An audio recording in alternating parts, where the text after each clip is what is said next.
¿Cómo están? ¿Cómo los trata este frío?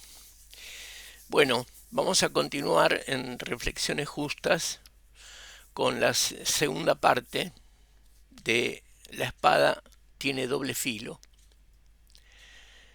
y el relato de este caso real que tuve que muestra cómo funciona nuestra administración de justicia. Ustedes recordarán que se trataba de este joven estudiante, cadete, para ingresar a la Policía Federal que estaba esperando el colectivo y de pronto, entre una cantidad de jóvenes, 6, 7 jóvenes, se le aparecen aparentemente con intenciones de robo, pero simplemente le efectúan un disparo desde atrás que le ingresa en la nuca y lo mata. Huyen. Justo esto era en la parada del colectivo y también había en ese lugar una agencia de taxis o remis. Había un vehículo afuera con un remisero esperando eventualmente algún cliente, estaba dormido y el coordinador que estaba en la oficina escucha el disparo, sale, lo ve este joven tirado, intenta hablarle, no responde, evidentemente estaba muerto, dan aviso a la policía, se acerca un patrullero que a su vez se comunica con la comisaría de la zona y da aviso a la fiscalía en turno y bueno, a partir de allí este, interviene el Poder Judicial a través de la Fiscalía. Hecho esta breve introducción para recordar el caso, vamos a continuar con la exposición de lo que sucedió. El patrullero que inmediatamente llegó, como venía diciendo, por el aviso al número 911 se comunicó con la comisaría de la zona y esta dio aviso a la fiscalía en turno. Aproximadamente a las 8 de la mañana se hicieron presentes en el lugar el fiscal y la policía científica a fin de realizar los relevamientos de criminalística correspondientes, que ustedes ya conocen, fotografías, constatación del deceso, la posición del cadáver, un croquis, es decir, un dibujo del lugar con sus características, un primer intento de identificación de la víctima, le revisaron sus ropas, le encontraron su documentación, las conservaron para ser analizadas y se constató que nada le habían sustraído, pese a que tenía dinero encima, un reloj y algunos otros valores. También se buscaron huellas e indicios, lo que se hace normalmente por policía científica cuando se produce un hecho de estas características. Más tarde el cuerpo de la víctima fue remitido a la morgue judicial para practicar la correspondiente autopsia como corresponde, ¿no? Que una vez concluida confirmó la forma en que la víctima recibió el disparo mortal y además en esa autopsia se logró recuperar el proyectil, recuerden esto porque es de suma importancia para lo que vendrá, el cual fue asegurado en un sobre cerrado y se lo puso a disposición de la fiscalía, es decir, se lo entregó al fiscal que intervino. A la tarde de ese mismo día, un oficial de la comisaría de intervención recibió un extraño llamado anónimo de alguien que dijo saber quiénes fueron los autores del homicidio, mencionando a 4 personas por sus apodos e indicando cuáles eran sus domicilios. Además, y también que pertenecían a un determinado barrio que estaba cercano al lugar y que correspondía a la jurisdicción territorial de una comisaría vecina a la que intervino en el hecho. El anónimo inmediatamente cortó la comunicación. El oficial que recibió este llamado lo comunicó de inmediato a su superior, quien a su vez designó a otro personal para que se constituyese en la comisaría vecina para averiguar sobre los datos que dio el anónimo. A ver si era cierto, si tenían algún viso de credibilidad. Así lo hizo un oficial de la comisaría vecina, al ser informado sobre aquellos apodos, inmediatamente supo de qué persona se trataba. Los conocían por varios antecedentes penales que tenían, entre ellos robos con armas cometidos en su jurisdicción. Inclusive indicó que sabía que uno, al que calificó como el más peligroso, se había cambiado el apellido a fin de despistar otras investigaciones. También conocía sus domicilios, que además coincidían con los proporcionados por quien había efectuado aquel llamado anónimo. Entonces, ¿qué se hizo? Se dispuso a comisionar un oficial con experiencia para que, de civil, de manera encubierta, recorriera la zona de los domicilios indicados e hiciese algún relevamiento, alguna averiguación de tipo de inteligencia criminal, que está absolutamente prevista en nuestro sistema procesal penal a fin de llevar adelante, en casos de delitos, por supuesto, para confirmar la presencia de esos sujetos y si seguían habitando los domicilios que les habían indicado. Se confirmó todo. Este oficial que fue de manera encubierta a hacer averiguaciones a ese barrio.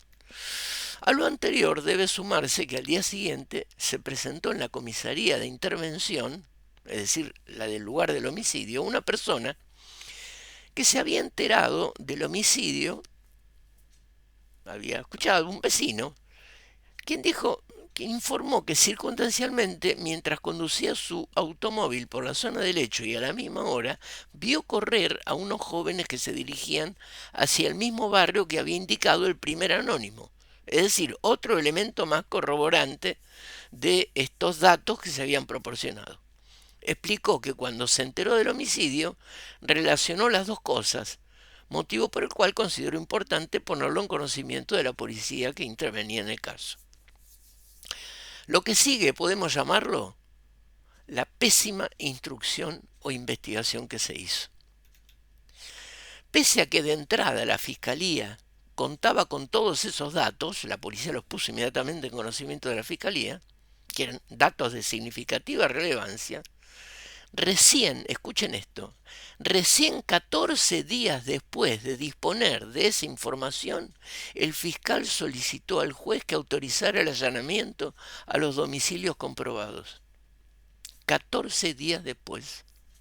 Pero no solo eso, sino que solicitó que la importantísima medida, utilísima para la obtención de elementos de prueba determinante, se practicara no inmediatamente, sino dentro de 5 días más adelante. Y sin ofrecer ninguna explicación sobre el motivo de semejante inconveniente diferimiento, tanto en esperar para pedir al juez la medida, como no hacerlo de manera inmediata. Tal vez tendría, no sé, algún asadito con los amigos, algún cumpleaños del nene en esos días, o algún partido de fútbol con colegas de tribunales en alguna quinta. Vaya a verse. Lo cierto es que se impone decir algo. 19 días después de cometido un hecho de homicidio, sin efectivizarse las medidas instructorias y de recolección probatoria necesarias para más corroboradas como muy probablemente certeras, conspiran inequívocamente contra la preservación de la prueba y consecuentemente contra toda posibilidad de eficacia en el esclarecimiento del caso. Conforme, estos son nociones básicas de cualquier manual de criminalística, que un fiscal está obligado a conocer. Por otra parte, surgen de sus obligaciones conforme a la ley procesal penal. Pero tal desapego e incumplimiento de una tarea instructoria adecuada no fue lo único inconcebible. El juez de garantías, que es el que tiene que autorizar el allanamiento que pide el fiscal, no solo que resolvió el pedido del fiscal 5 días después de haber recibido el pedido, cuando debió haber sido en el acto, ya que el tipo de hecho y el riesgo de pérdida de prueba decisiva requería la mayor presteza, sino que además denegó la medida. Así nomás, denegó la medida, habiendo elementos serios que justificaban que se había comprobado los posibles autores, sus posibles domicilios. Aunque no lo crean, fue así, lo denegó. ¿Y cómo lo denegó? en una resolución que fue una mera fórmula abstracta que pareció extraída de un formulario preimpreso. Una, abro comillas, entiende el suscripto que no se dan en auto los requisitos mínimos exigidos por el artículo tal y cual. No importa acá lo técnico, ni a estar mencionando esas disposiciones procesales. Esto no es una clase de derecho procesal penal. Una simple afirmación abstracta, sin fundamentos, contraviniendo exigencias, además básicas de la Constitución Nacional, que exige que toda decisión de las autoridades debe ser fundamentada en razones, no simplemente en menciones abstractas. Yo considero que no corresponde. Nadie sabe por qué. Y seguidamente agregó la denegatoria del juez, para mayor asombro, que esto lo decide debido a que ninguno de los que aportaron información fue testigo presencial del hecho investigado. Y no se advierte que en los domicilios que se pretende allanar puedan hallarse armas u otros elementos que lleven al esclarecimiento del caso. Un verdadero dislate. Un dislate que implicó un supuesto digno de ser tomado como ejemplo en clase de Derecho Procesal Penal y de Criminalística, de actuación por completo inadecuada e irrazonable, violatorio además de las más mínimas garantías de protección a las víctimas en su derecho a la reparación, en este caso de los deudos de la víctima del homicidio.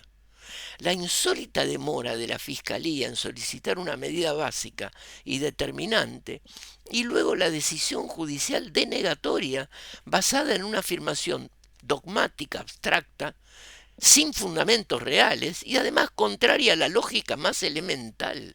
Supongo que se tienen que haber dado cuenta cuando leí lo que resolvió este juez. ¿Cómo pudo el juez de garantías concluir que de los datos proporcionados por distintas fuentes, además fueron coincidentes entre sí, personas que no se conocían entre sí, de ello no podía asegurarse que en los domicilios se encontraran armas u otros elementos incriminantes? Su razonamiento implicó una mera especulación, no solo reñida con la lógica, sino de índole subjetiva, del tipo yo estoy convencido porque me lo dicta mi intuición, o impectore, como decía uno que conocemos. Pero además de irrazonable, ya que existiendo elementos serios coincidentes, sólo podría haberse comprobado la existencia o no existencia de armas u otros elementos incriminantes, practicándose efectivamente la medida, no practicándola. ¿Se dan cuenta del absurdo? La decisión y el razonamiento del juez, sumado a la inconcebible pereza del fiscal, no hizo más que incidir de manera determinante en la frustración de una adecuada investigación y en la ulterior violación de la garantía constitucional de protección de los derechos de las víctimas, que, como ustedes saben, están amparados legalmente. Pero bueno, ya sabemos que la ley, en fin. El fiscal interpuso recurso de apelación contra esa irrazonable decisión de denegar el allanamiento, pero lo hizo 8 días después de recibir la resolución del juez que lo había denegado. ¿Por qué no apeló ese mismo día? Seguimos sumando tiempo, tiempo muerto que siguió corriendo y consecuente incremento del riesgo para la preservación de la prueba útil.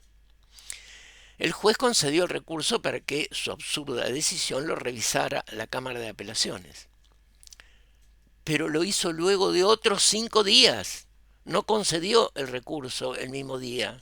Ustedes dirán, bueno, de alguna manera al fin será revisado rápidamente el dislate, pero no, hubo más. El juez omitió notificar a la defensa oficial, lo cual es obligatorio por el Código Procesal. Por lo que la Cámara, cuando recibió el expediente, se vio en la necesidad de devolverlo para que se cumpliese dicho paso necesario, un requisito legal imprescindible. En resumidas cuentas, luego de cumplirse con esa medida que se había omitido y volvió el expediente a la Cámara, un mes después del hecho, dio su opinión el fiscal de Cámara, que tiene que intervenir también, quien consideró que debía revocarse la decisión de denegar el allanamiento y llevar el allanamiento adelante, que era imprescindible. Y los días siguieron corriendo. Ya iban más de un mes después del hecho. Por fin la Cámara revocó la decisión denegatoria del allanamiento. Pero en definitiva esto ocurrió, escuchen esto, 3 meses después de que lo pidiera la fiscal de primera instancia y 3 meses y medio después del día siguiente al hecho. Muy alta, muy alta probabilidad, eh, cuando ya disponían desde un primer momento de elementos serios y conducentes que hubiesen permitido, de haber mediado una actuación rápida y adecuada, obtener elementos probatorios directos, la detención y sometimiento a investigación y juicio a los responsables del crimen. Y por fin se hicieron los allanamientos en las viviendas de las que desde el primer día se tenía conocimiento que pertenecían a los sospechosos. Ustedes ya lo imaginarán. Todos los allanamientos dieron completo resultado negativo. Nada comprometedor se encontró, obvio.